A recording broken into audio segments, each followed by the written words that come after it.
All right, guys, welcome. We're going to keep it pretty informal tonight, just to see how we can help and be of service to everybody. My name is Erin Singler-Maurer. I'm a QNMD with the Juice Plus Company, and I'm married to Dan Maurer, who is one of our accountants who's going to be facilitating the call tonight. And then we are also going to speak with his partner, Joseph Conte, who's a CPA, and I'll give you a little bit more background about him. For those of you who know Dan, he's been working with Joe for about the last 4 or 5 years since he left teaching at Douglas High School. And Joe's a graduate of Florida State University. He's been a CPA for 20 years, an accountant. He's worked with Arthur Andersen, KPMG. He's a CFO of Fusion Analytics, Investment Securities, and probably a whole bunch of other information that is not in my wheelhouse because I'm not an accountant. So I am going to turn the call over to Dan, and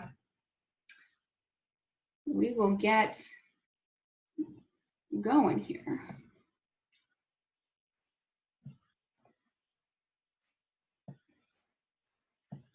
All right, Dan, you're all set.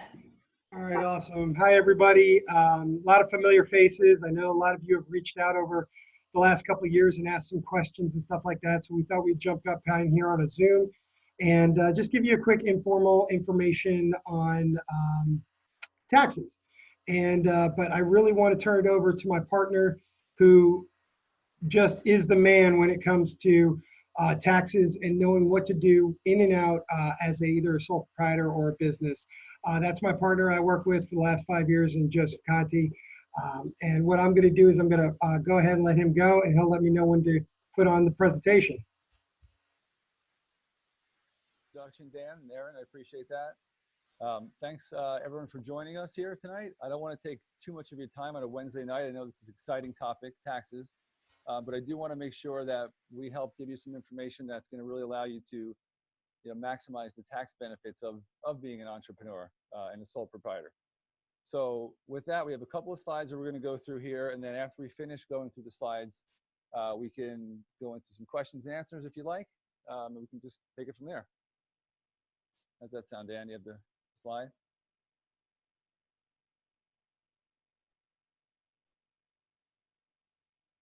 My volume is coming. I do. Your volume is a little low, Joe. Just give me 1 second. I'm going to pull up the PowerPoint right now.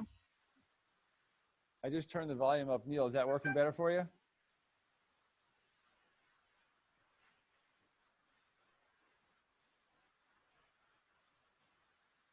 Is that better, Dan? Can you guys hear me okay? There you go. Perfect. Okay, I turned it up a bunch. All right. There you go. Okay. Great. So basically the first slide is going to show you have the first slide for me, Dan? So as an entrepreneur, you're probably familiar, you're going to receive a 1099 if you're an individual or a sole proprietor or an LLC.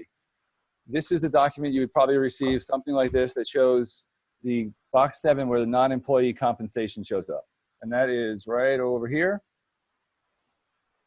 That's part of your earnings as a sole proprietor or business owner. There's another important part that some clients of ours miss, and that's right here in box number 9 is the check box here. You'll see that check. So your income is not only going to be what's in box number 7, which is what most people will understand. The box below that has another portion of income that's often missed on tax returns. So I'd like to show you a little bit more about that on the next slide. So this is basically a summary sheet of the 1099, a 1099 analysis, they call it. So this number shows up on the first page right here, the 1800. Below here, this is an important number right here, this 2,800. So a lot of clients miss this information. They don't see it. They don't realize what that is. That's important. The IRS knows what that is, and that's taxable income. So this represents the profit you receive from sales of product, basically, in a nutshell. So the bottom line is your taxable income is this number on the second page in the analysis. That's what you should be reporting to the IRS.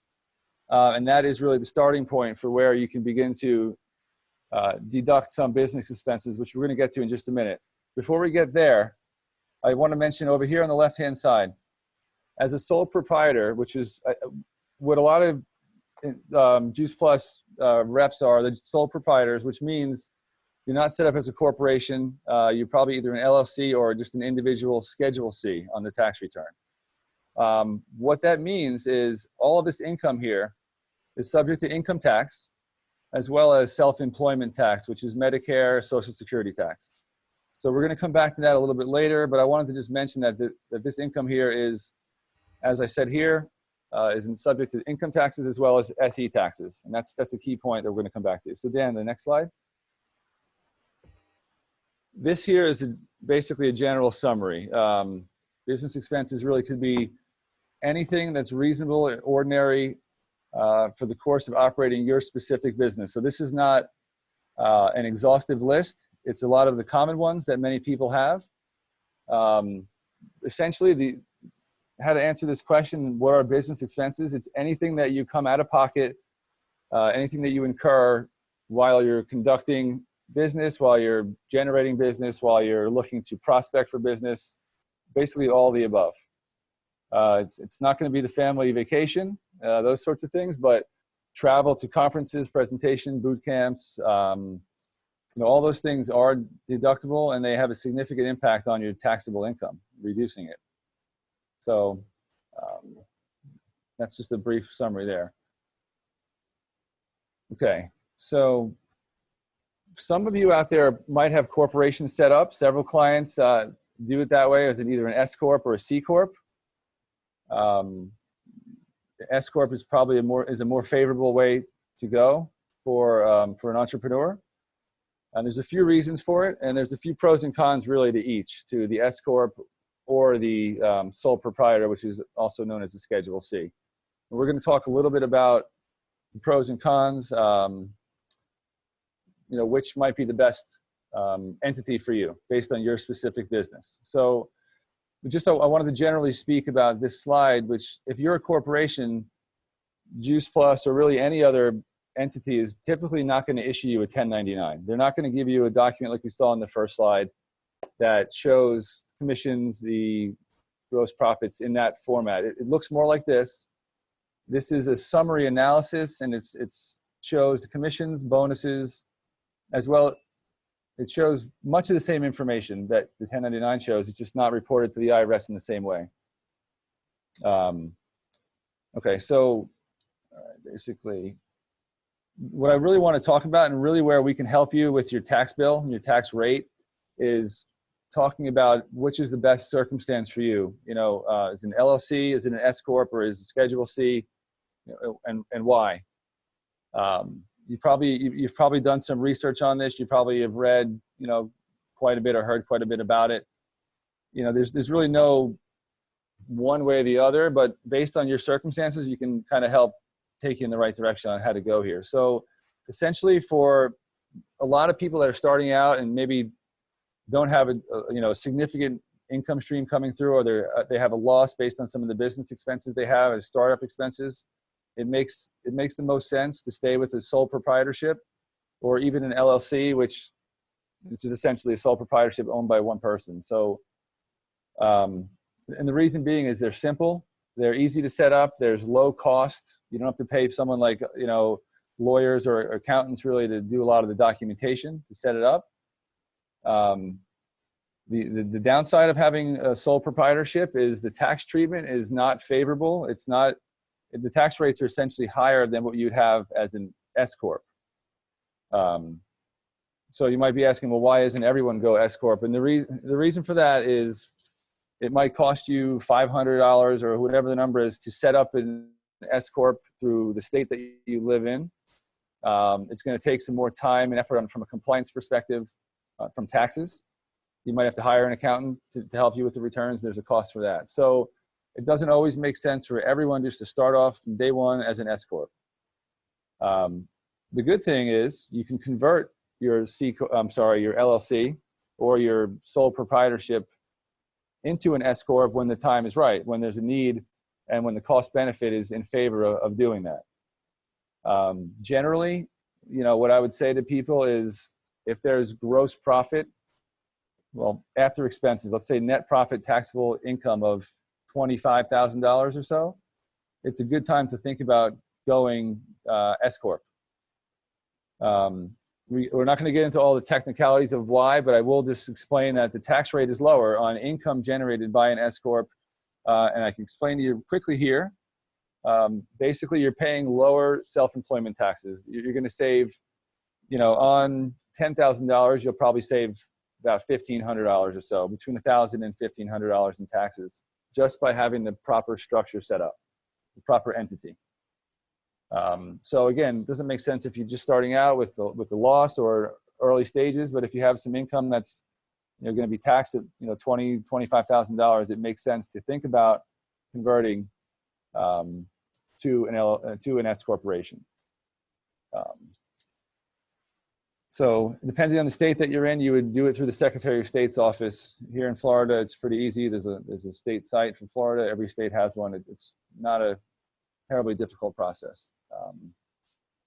So I did also want to mention that our tax practice here, Dan and I focus on clients all over the country. We file, over 1,000 tax returns in just about every state in the United States. So we're not a local Florida practice where it's a walk-in type of service. We have clients throughout the country. They call us every year. We have a portal. They upload their documents or they mail them or however they get them to us, and we work with everybody remotely. So we are experienced in helping, clients, business clients, as well as individual clients all throughout the United States. Something I intended to mention earlier, but here we are. So let me see if I had anything else to put you guys to sleep with. To keep you up here. Okay. So that basically covers most of what I wanted to talk about in terms of the tax treatment here. The biggest thing I wanted to impress upon you is the entity selection is where you could really save. Sorry about that. Is where you could really save some money in it from a tax planning perspective. So that's the big thing. Tax deductions, most people know what they are, what you can deduct, what you can't deduct. But the big thing is setting up when is the right time to possibly change from an LLC or a sole proprietor to an S Corp. So. That's awesome, Joe. And, big thing that, I wanted to go into, and I know most people, when you're looking at this and you're like, doing your taxes, you're wondering, all right, where do I lie? What am I looking at? I've got a 1099 and we're putting it into, the box and we're Schedule C and it's on our individual. But what Joe's making that point is that as your income increases, as we know we're building with Juice Plus, as you're building that business and your income increases, you're going to want to really look at switching over to either the S Corp or LLC based on your individual need. And like he said, it would save you in overall tax money and where you're going to be taxed. It doesn't really matter what it's allocated under. We're just saying that it's going to save you a big tax portion based on your income as you increase, where you're going to save. And that's really what we wanted to get across here, is understanding first that your 1099 doesn't show all of your income, all right? And that you need to be specific with whoever you're working with, whether it's yourself or somebody else, or you come to us, that you're allowing them and telling them the full story, but then you're also getting credits for what you should be getting in return, whether it be from product that you've bought and you've distributed out as samples. All right, that can be cost of goods versus product sold, and getting all of your deductions that you guys need for this business. Everything you travel to, every presentation you guys go to, whether it's a local presentation or a presentation in another state, whether it's conference, whether it's a boot camp, all of those things need to be accounted for you guys. Your cell phones, your car, how you can write those off. Those are big deals in reducing that income to be taxed on. Because remember, we're not having taxes withheld against us. It's being done out during tax season. So just so you guys understand that. Did I miss anything on that, Joe? No, that was good. I kind of would like to maybe take 30 seconds here to wrap up quick pros and cons, LLC versus S Corp, just to kind of maybe put a bow on it. And then if you have any questions, we can go into those. Perfect. Just to recap it, basically is sole proprietor or is an LLC cheap, inexpensive to set up is what I meant to say. There's low compliance, there's low annual compliance to do there. It's appropriate for smaller businesses, startups or, early stage entrepreneurship. S Corp is more appropriate for, greater than, let's say, 25 or 30,000 in that range of taxable income. The cons of an S Corp, it's a little more expensive to maintain and more expensive to set up. There's more annual paperwork, tax returns. There's more work to do from that perspective. So those are some of the cons. That's kind of a summary, on that. So. I'm taking a look at the chat box. Mike wrote in saying meals and client dinners no longer apply after 2018. No, that's. Well, I think what you might be getting at there is if you're an employee somewhere, a W-2 employee, you're not really able to deduct certain expenses really anymore at all. As a business owner, a corporation or an LLC, you can deduct business expenses if they're meals related to drumming up business or talking about business, referring clients, that kind of thing. Going to get a Starbucks with a prospective client or a prospective teammate. Right. So there's some other questions. The deduction slide. We could show the deduction slide again, I believe, Dan, right? Yeah, I can put that back up. So, yeah. So I am going to.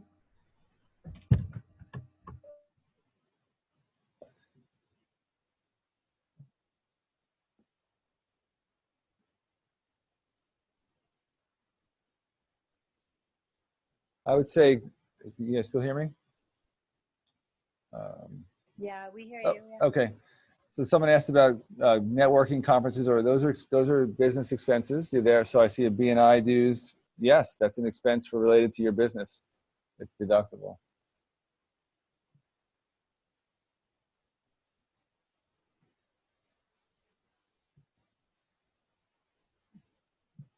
I'm trying to read some of the questions here as What we about go. meals while traveling? Like if you're traveling for business expense, can you deduct your meals while you're on the road? Yes. Yeah. If you're traveling for business. Okay. Yep. For sure. That's another.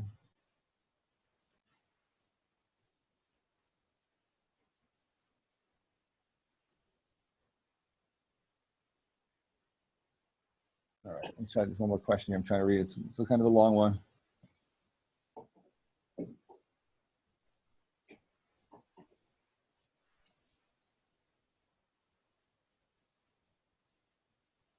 There's a question about retail profit from our business orders from samples.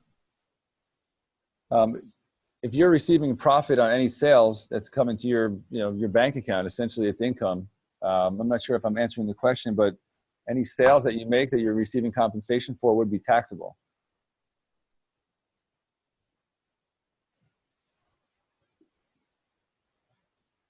Yes, you can add your Juice Plus to your day gig LLC. You can do that. If it's a business operation, you can combine the two. You can. There's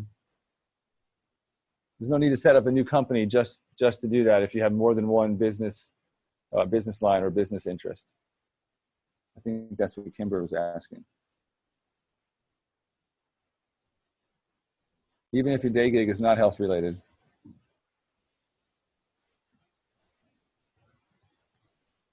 Did you want to pull up that slide one more time, Joe? Yeah. The Yeah, deductions? somebody asked about seeing the deduction list. Sure. Yeah. Let me do that.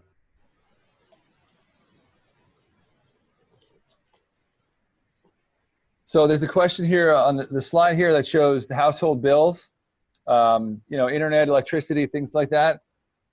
If you have a home office, you spend 10% of the space of your house is allocated towards the business, and it's supposed to be strictly the business, not business / playroom. As long as it's strictly business, you can deduct a percentage of your bills for the household, 10% of the utilities, things like that, internet. If you have a dedicated internet for business, you can deduct the whole thing. Some people have that to have more, more bandwidth or some more speed.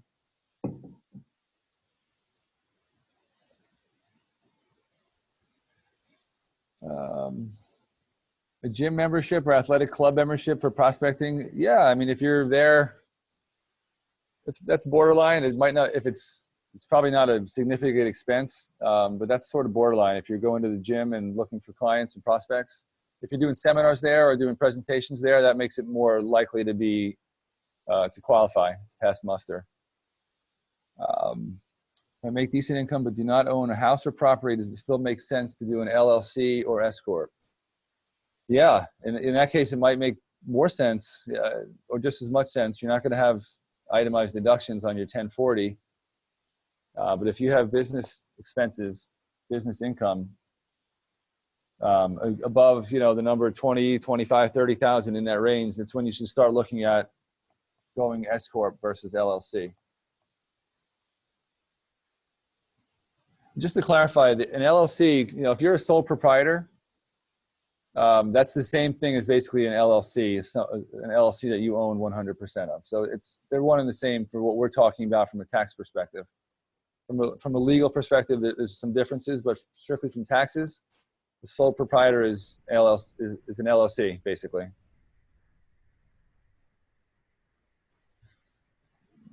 So we have the question here, Joe, to get more clear, we can deduct product samples, but not the Juice Plus we take ourselves. I don't know if there's really a difference there. If you're spending, I understand the question. In theory, if it's a personal use product, it's not supposed to be a deduction, but I don't know, it's hard for me, it's hard for anyone to really make that distinction. Who's going to make that distinction? The IRS is going to say you only took that much product during the year. It's technically, you should not deduct the stuff that you're consuming for personal use. You should not. Okay, Court. Pamela wrote, I understand that your own product is deductible thanks to Mary Kay, but at any moment in time, that personal product can be sold, if I understand, through Mary Kay. So there's a differentiation between that, because when you're keeping it at the end of the year, it could be a sold product, whether it's personal or not. Yeah, that makes sense. I mean, I don't think you're going to sell your Open Juice Plus. No. There's no market for that. There's a question about daycare for kids. So you can have office hours at home. No, the answer to that is no. It's not deductible as a business expense, but there are other expenses on your tax return where daycare could go and become a deduction, or even a credit, which is better than a deduction. So daycare is not deductible against the business, but it is still something that you should keep track of, and there is a place for it on your tax return. Just not related to the business.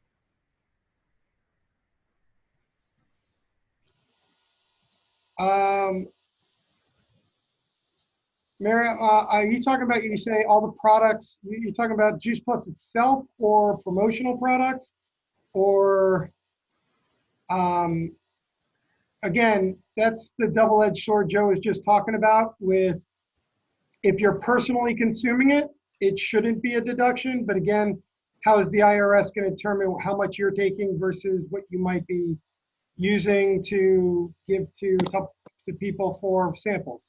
Yeah, I mean, if you buy it and give it out as a gift to somebody, that to me seems that's a business expense. But if you're giving it to your kids, it's a little bit different there. Is it possible to get a refund if no taxes were taken out? Actually, that's possible. That's Ms. Kimmy. It is possible. It depends on your circumstances, marital status, if you have children, your overall income level as well. It depends on some of those things, but it is possible. It's common actually for some people. You'd have to have, under 10,000, or maybe let's say under 15,000 or so in income, and you might fit that in that category.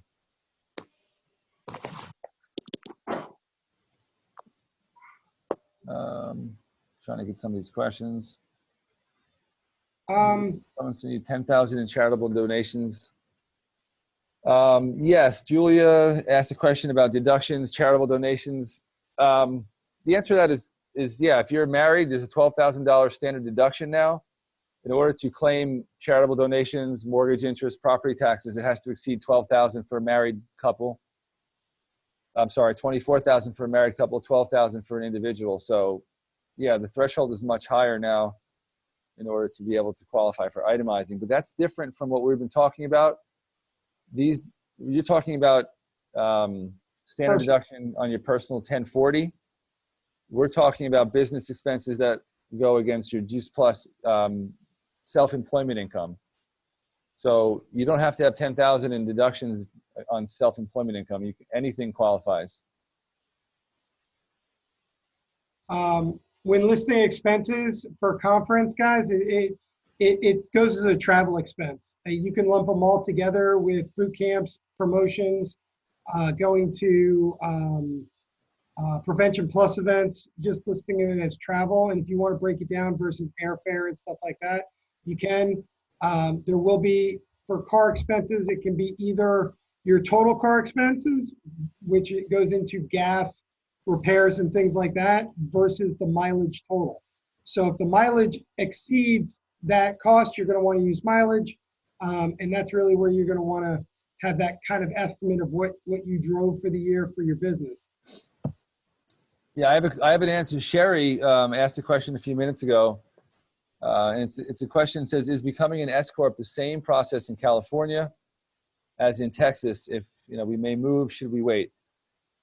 I would probably say if you're moving from California to Texas, I would say wait, because California has some pretty specific and stringent rules for corporations. The California Franchise Tax Board is challenging, and an S Corp is expensive in California. I believe there's an $800 annual fee just to have an S Corporation in California, regardless of income status. It's not really a tax, it's just a flat rate, even if you have no income. So if you're in California, you might move to Texas. I would say wait and set up shop in Texas.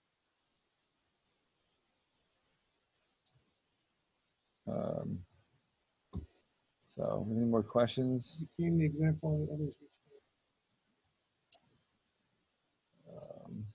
For Miss Kimmy, you should probably, if your Juice Plus and your eBay sales are no more than 3,500, it makes sense to stick with, you're probably a sole proprietor, which is a Schedule C. That makes sense right now to stick with that, because you probably won't have much tax. You could write off expenses against that, and it wouldn't make sense to spend money setting up a corporation to deduct that. Hey, Joe, I got two questions here. My rep wants to sell her car to her business. Is this doable? What's your recommendation? I would say just, you don't have to, correct? So, I mean, you don't really have to sell the car to the business. If it's owned personally, the business can essentially deduct it, depreciate it, write it off in pretty significant amounts. You don't have to actually have a sales agreement in place to do that. Okay. And then also the RSP, which is the retail sales profit on personally consumed product, includable as a taxable income. So basically the product we're consuming that we get a discount on it and is counted as retail sales profit. Is it taxable? Yes, because that's what the Juice Plus company is showing. Yeah, why is there a box in the middle of the screen? Good question, Jody. There's a box in the middle of the screen, Dan. You see that? Let me get back to your question on that, Dan. Basically, anybody who, any income you receive is going to be taxable income, whether you use the product or not. As a CPA and as a tax person, there's no differentiation for me. Juice Plus may have a different look on that, but if you're receiving income, profit to yourself by buying product, then it's taxable income to me. It is. Sherry, yes, you can hire us. Absolutely, Sherry. Joe and Dan, I'm gonna jump in here, you guys, because it's 9:31 and we wanted to keep this to 30 minutes. So, Aaron, can I answer one more question before you do that, Aaron? Someone just you asked. have to go, my darling. Yes. One more question. Questions coming in. I know. We need a personal reach out You know? Somebody, Christy asked about paying taxes throughout the year and versus the end of the year. This is a question that maybe a lot of people may have come across. That's why I thought I'd grab that one. The answer, again, it seems like it always is depends from a tax perspective. But if you're going to have a tax bill at the end of the year and you don't pay quarterly, you're going to have penalties. They might not be that big, but there will be penalties if it happens, basically more than once. If it happens 2 years in a row, you owe money every year, you're going to have to pay a penalty to the IRS. So it makes sense to pay throughout the year if that's the case. If you're getting a refund on your tax return because you also have a W-2 job or you pay taxes every month, then you don't need to pay any more taxes during the year. I hope that's an easy summary to answer that, Christy. Okay, thanks, Aaron. No, thank you, Joe. Thank you, Dan. Thank you guys for your time. You guys write this number down if you want to contact them, if you have more questions, or if you want to hire them, or if you're confused because nobody really loves taxes except Joe. No, I'm kidding. I do. And Dan, I don't see the number, Aaron. I don't see it up there. Maybe everybody else does, but if they want to reach out, they can do that. Yeah, you guys can reach out, or here's a number, grab a pen. You have 2 seconds, or you can text somebody else who's on this call. You, of course, box me, or you can don't box Dan, guys, with all these tax questions. Call this number, 1-800-672-0364. Is correct, Joe? Correct. All right, guys, 800-672-0364. They do work in all 50 states, and we just grateful for your guys' time. I have more questions, and I didn't have any questions at the beginning. If you set up an S Corp and pay the $500, is that tax deductible once it's set up? Yes, it is. There you go. So why wouldn't you do it? So, all right, you guys. Yes, it was recorded. Reach out to the person who invited you for the recording, and high likelihood we'll be doing another one of these. And you guys have an awesome night. Go rock out February. We've got 7, 8, 9 days left in the month. Thanks for your time, everyone. Appreciate it. Thank you. Have a great one, guys.